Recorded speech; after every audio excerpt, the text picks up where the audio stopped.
Listo, chicos, cuando ya tenemos claro el concepto del presente simple en inglés, vamos a hacer los puntos uno a uno.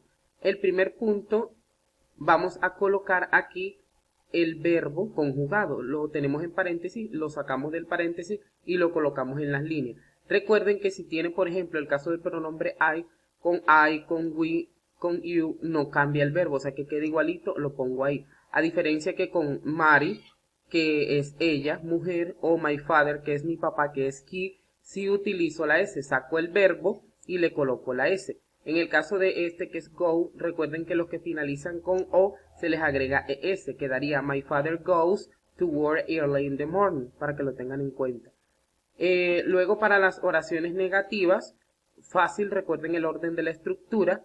En este caso el pronombre es I, con I utilizo el auxiliar do, coloco do, luego coloco el not de la negación y luego coloco el verbo take que va acá y en ese orden.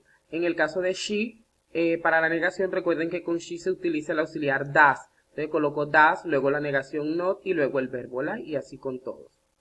Y aquí tenemos la estructura de las preguntas. Entonces aquí en las líneas van a colocar si va do o va does de acuerdo a la pregunta. Con you que utilizo do, entonces coloco do. Con Jane que es ella que utilizo does, entonces coloco does. Y las respuestas las coloco de acuerdo a la pregunta. Colocamos el pronombre, por ejemplo en este caso si te preguntan a ti you what tú ves, entonces tú respondes sí. Y es I, coloco el pronombre I de yo y luego el auxiliar do, que en este caso fue el que inició acá, lo colocas ahí. Y si es no, vienes y colocas no, I, don't, lo colocas negativo. Y así hacen con todas. Seguimos entonces con el segundo punto. En las siguientes oraciones elige el verbo que está escrito correctamente.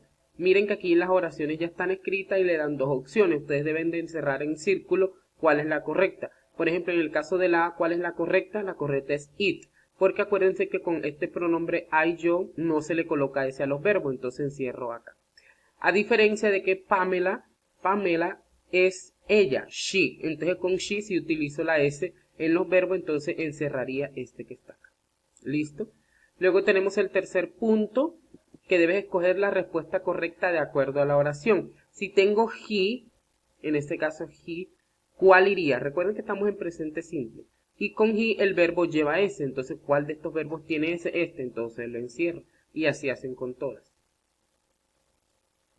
Número 4. Completa los espacios en blancos en el siguiente texto, el cartero, con el presente simple de los verbos que están en el cuadro.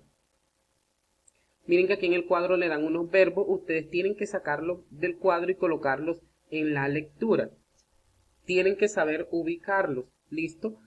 Para eso es bueno hacer el ejercicio de traducción para que sepan qué significan estos verbos y qué significado tiene este texto para poder ubicar los verbos. Recuerden que cuando los van a colocar en las líneas tienen que mirar si el verbo va a quedar igual o hay que agregarle la S. En este caso escogí la palabra work, que es trabajar. He always works, él trabaja siempre. Entonces en este caso como es he de él, acuérdense que con he los verbos llevan S, entonces yo le coloco S. Si no, lo dejo tal cual. ¿Listo?